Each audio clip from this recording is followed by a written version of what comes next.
मुझे नहीं लगा था कि मैं किसी जगह पे बिना किसी से बात किए, बिना मोबाइल फोन के, लैपटॉप के हर रोज 4 बजे 10 दिन के लिए उठ पाऊंगा। बट जब मैंने ये चीज 10 दिनों के लिए कंटिन्यूअसली की तो मेरी लाइफ चेंज हो गई।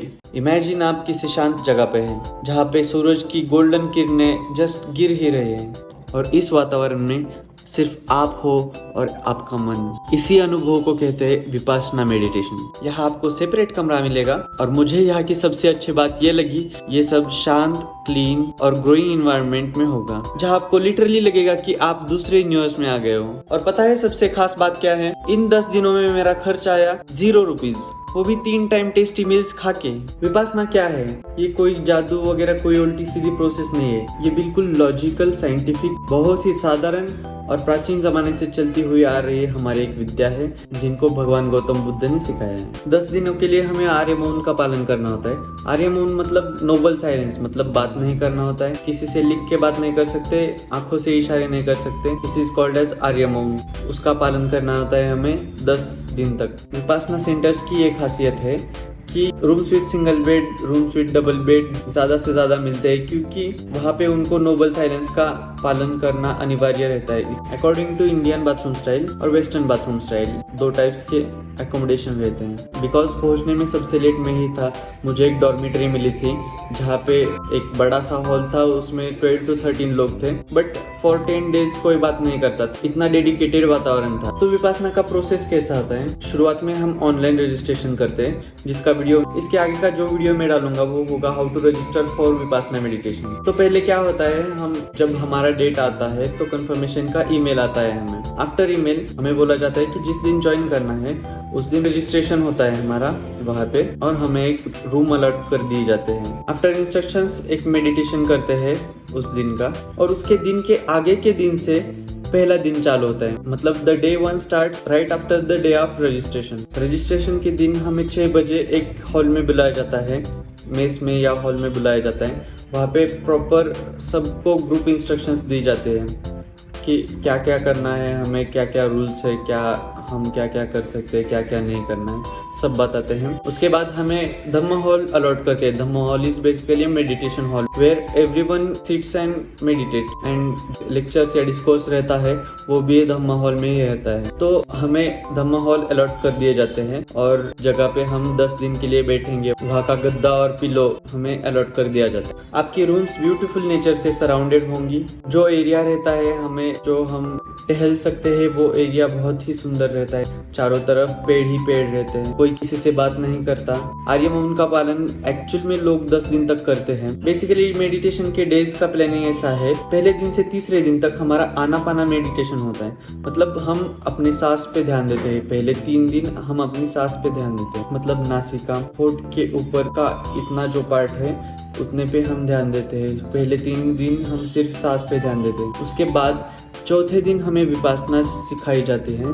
गुरु गोयंका जी सिखाते हैं हमें चौथे दिन से विपासना। उसके बाद से लेवल इंक्रीज होते जाते हैं। 10वां दिन मेटा डे होता है, मतलब मैत्री दिवस, जहाँ पे मंगल मैत्री सिखाई जाती है। इस दिन को सुबह 10 बजे के बाद आप बात कर सकते हैं। मतलब आप आर्य मौन का पालन करना अनिवार्य नहीं रहता है 10 दिन के बाद। उसके बाद हम एक जगह पे लेडीज के साथ भी बात कर सकते हैं, कोई स्पेसिफिक जगह पे। और हमें 10-11 बजे तो हमारा फोन भी वापस मिल जाता है। सब एक दूसरे से बात करते हैं, बहुत खुशी का माहौल होता है, सब सेलिब्रेट करते हैं और नए नए बहुत दोस्त बनते हैं इस जर्नी पे। आप लोग सोच रहे होंगे कि ध्यान आखिर सिखाता क्या है। जैसे कि भगवत गीता में भगवान श्री कृष्ण कहते हैं कि ना खुशी होने पे बहुत ज्यादा खुश या दुख होने पे बहुत ज्यादा दुख नहीं रहना चाहिए, जो जैसा है उसे वैसा दिखना चाहिए। तो यही हम सीखते हैं विपासना में कि हम अपनी भावनाओं पे कैसे नियंत्रण रखें, ये हम विपासना से सीखते हैं। तो हमारा मेडिटेशन स्टार्ट होता है सुबह 4:30 बजे। आप सोच रहे होंगे कि 4:30 बजे इतनी जल्दी हम कैसे उठे? तो कोई प्रॉब्लम नहीं। एक्चुअली 4 बजे एक धम्म सेवक आते हैं, एक घंटी लेकर, घंटी या बेल लेकर आते हैं। वो आपके रूम के बाहर खड़े रहते हैं। जब तक आप उठ नहीं जाते वो ऐसे बेल बजाते रहते हैं। अगर आपने उठ के देखा तो वो ऐसे करते हैं, मतलब चलो मेडिटेशन के लिए। तो उसके बाद हम उठते हैं यूजुअली 4:30 के अराउंड हम पहुंच जाते हैं। लेट भी हो गए 5-10 मिनट तो कोई प्रॉब्लम नहीं रहता।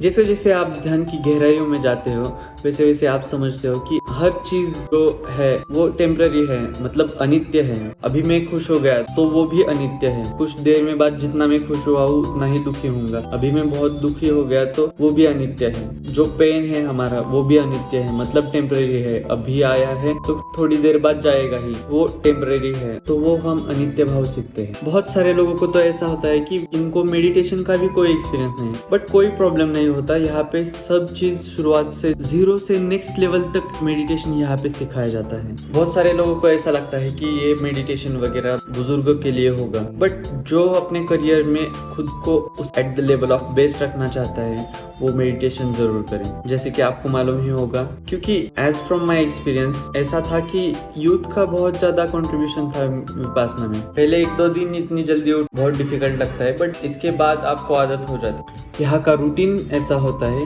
यहाँ पे 4:30 बजे मेडिटेशन स्टार्ट होता है। मेडिटेशन का पहला सेशन सुबह 4:30 बजे से सुबह 6:30 बजे तक होता है। 6:30 बजे ब्रेकफास्ट होता है। ब्रेकफास्ट में प्रॉपर लेट्स से एक दिन इडली होगी, एक दिन पोहे होंगे, एक दिन उपमा होगा, शीरा, कुछ भी होगा। मतलब ये हुआ मेन कोर्स। उसके साथ होता है दूध, होता है दूध के साथ हल्दी, चीनी, गुड़ वगैरह होता है। उसके साथ केले या कोई फ्रूट्स होते हैं और चाय होता है। जहाँ मैं गया था इगतपुरी मेडिटेशन, वहाँ पे तो यही था। उसके बाद 6:30 से 8 बजे तक ब्रेक होता है। 8 बजे से 11 बजे तक मेडिटेशन था। उसके बीच बीच में 5 मिनट के 10 मिनट के ब्रेक्स होते थे। आप भी कुछ करना हो, आपको पानी पीना हो, बाथरूम जाना हो तो जा सकते हैं 5 मिनट में। पहले 3 दिन तो आप सिर्फ मेडिटेशन हॉल में ही मेडिटेट करते हो, बट चौथे दिन के बाद आपको शून्यागार, पैगोडा के मेडिटेशन सेल्स जो रहते हैं वहाँ पे भी आप मेडिटेशन कर सकते हैं। जो ग्रुप सिटिंग्स नहीं है वो वहाँ पे भी कर सकते हैं। आपका एक सेपरेट रूम होगा, सेपरेट सेल होगा। वहाँ पे बहुत ही ठंडा वातावरण रहता है। कोई भी गर्मी हो या ठंडी हो वहाँ पे एसी जैसी ठंडक रहती है। वहाँ पे कोई फैन वगैरह कुछ नहीं रहता, बट ठंडा वातावरण रहता है। तो वहाँ पे अच्छा लगता है मेडिटेट करने। मुझे पर्सनली अच्छा नहीं लगा मेडिटेट करने शून्यागार में, क्योंकि मुझे ग्रुप सिटिंग्स में ज्यादा फोकस रहता था। 11 से 11:15 बजे तक लंच रहता है। 12:30 बजे से 1 बजे तक हम अपने जो गुरुजी है उनसे हम कुछ डाउट्स होंगे तो पूछ सकते हैं। उसके बाद 1 बजे से हमारा मेडिटेशन स्टार्ट होता है, वो 5 बजे तक रहता है। जो फ्रेशर या नए साधक है उनके लिए स्नैक्स रहते हैं। स्नैक्स में चुरमुरे, मुरमुरे या जो भी बोलते हैं, उसके साथ दूध और फ्रूट्स रहते हैं। और जो पुराने साधक है, ओल्ड स्टूडेंट्स के लिए नींबू पानी रहता है। और अपने मेस के बाहर पानी, गर्म पानी और जिंजर वाटर, ये 3 ऑप्शंस रहते हैं। उसके बाद 5:30 बजे से 6 बजे तक हम रेस्ट कर सकते हैं। 6 बजे से 7 बजे तक ग्रुप मेडिटेशन होता है। उसके बाद गुरु गोयंका जी का लेक्चर या डिस्कोर्स रहता है, प्रवचन जिसे बोलते हैं। 1-1.5 घंटे के लिए वो रहता है। हमारे पूरे डे का सबसे फेवरेट पार्ट रहता है हमारा डिस्कोर्स। और पर्सनली उनके लेक्चर का मैं तो सुबह से इंतजार करता था। एक्चुअली इतने अच्छे थे वो लेक्चर्स कि मेरे जो डाउट्स मैं पूछने वाला रहता था उस दिन एक्चुअली लेक्चर्स में ही वो डाउट्स क्लियर हो जाते थे। इसलिए बहुत अच्छे थे वो डिस्कोर्स खत्म होने के बाद, मतलब बेसिकली 8:30 से 9:30 बजे तक एक लास्ट का मेडिटेशन रहता है। और उसके बाद 9:30 बजे हम अपने रूम पे वापस चले आते हैं। अब आते हैं विपासना के फायदों की ओर। इसका सबसे बड़ा फायदा ये ही है कि अपना मन बहुत शांत होता है। अब आप छोटी छोटी चीजों से परेशान नहीं होते हो। आपका आत्मविश्वास बढ़ता है और ओवरऑल आपका जीवन जीने का नजरिया ही बदल जाता है। मेरा विपासना का अनुभव क्या था? मेरा पर्सनली अनुभव बहुत डिफिकल्ट था। पहले 2 दिन मेरा बैक पेन और नेक पेन बहुत ज्यादा हो रहा था। उसके बाद सेकंड डे को मुझे कॉमन कोल्ड और फीवर चालू हो गया, मतलब सर्दी जुकाम चालू हो गया। उसके बाद थर्ड डे को मेरे अंदर दबे हुए जो फीलिंग्स थी, मेरे जो फियर्स थे, जैसे कि मैं कुछ चीज़ों से डरता था, ये अड़ी असवल, इन चीज़ों से मैं डरता था, या रेनकोट। तीसरे दिन के दिन भर मेरे सिर्फ दिमाग में वही आता था, अड़ी असवल और रेनकोट, या फिर जो चीज़ों से मुझे डर लगता है वो 3-4 चीज़ें मेरे सिर्फ दिमाग में सिर्फ वही आती थी तीसरे दिन को। उसके बाद चौथे दिन को मुझे घर वालों के बहुत ज़्यादा याद आने लगी और उनके बारे में बहुत बुरे सपने पड़ने लगे, सब घर वालों की ओर से। उसके बाद 5वें दिन मुझे नींद नहीं आई। मैं सिर्फ 1 घंटा सोया हूँगा, बट मुझे नींद नहीं आई और फिर से कॉमन कोल्ड और जुकाम ये शुरू हो गया। उसके बाद जब 6th डे स्टार्ट हुआ तब मैंने जो डाउट्स थे मतलब मैं क्लियरिफाई करता था, बट 6 डे को मेरे डाउट्स ऑलमोस्ट क्लियर हो गए। उसके बाद मुझे वो विद्याएं पता चलने लगी, विपासना ऐसे तरीके से कैसे अप्लाई करें जिनसे हम मन के विकार है उनको ऐसे उंगली से पकड़ के साइड को फेंक देते हैं। ये इतनी गहरी विद्या समझ में आने लगी विपासना की। इस चीज में मुझे सबसे ज्यादा गाइडेंस किया श्री गुरु गोयंका जी ने। उसके बाद मेरे जो गुरु जी जिनको मैं डाउट्स वगैरह पूछता था उन्होंने बहुत गाइडेंस किया। उसकी वजह से मैं मेरे मन के जो विकार है उनको साइड में लाके डिलीट कर देता था। ये विद्या मैंने सीखी। मैं उसके बाद से मेडिटेशन का कोर्स एंड होने तक सिर्फ 2-3 घंटे सोता था, बट स्टिल मुझे रिफ्रेश फील होता था, क्योंकि जब आप मेडिटेशन विपासना करते हो तब आप ये एक्सपीरियंस करते हो कि आपका एक्चुअल कंट्रोल है आप माइंड और बॉडी के ऊपर, तो आपको उतनी ज्यादा नींद की भी जरूरत नहीं होती। 3-4 घंटे में भी आप पूरी नींद का भी आराम कर सकते हो।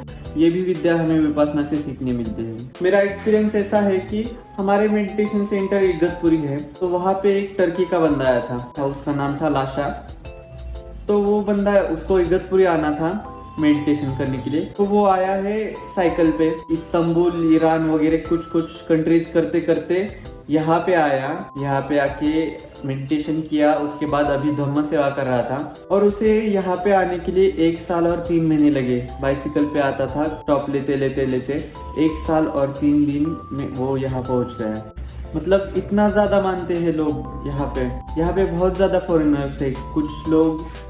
कुछ लोग वियतनामीज थे, कुछ लोग टर्की से आए थे, कुछ लोग जॉर्जिया और इंडिया के बहुत दूर दूर के पार्ट से भी आए थे इगतपुरी मेडिटेशन करने। तो अच्छा लगा उनसे मिलके। ये मेडिटेशन विपासना करना कोई आसान चीज नहीं है, बट जब आप ये करते हो आपको लाइफ जीने का सही तरीका समझ में आ जाता है। तो अगर आप भी अपने जीवन में शांति और समझ चाहते हैं तो अपने जीवन में एक बार तो कम से कम एक बार तो जीवन में अपने विपासना का अनुभव ले। जब आप यहाँ पे आएंगे तभी आपको समझेगा, सिर्फ सोचने से कुछ नहीं होगा। जब आएंगे, एक्सपीरियंस करेंगे, आपको समझेगा कि क्यों इतना विपासना करते हैं। डिफिकल्ट है बट डुएबल है, कोई भी कर सकता है। 80 साल के लोग भी यहाँ पे मेडिटेशन करते थे और 18 साल के लोग भी यहाँ पे मेडिटेशन करते थे, तो आप भी कर सकते हैं, कोई प्रॉब्लम नहीं आता।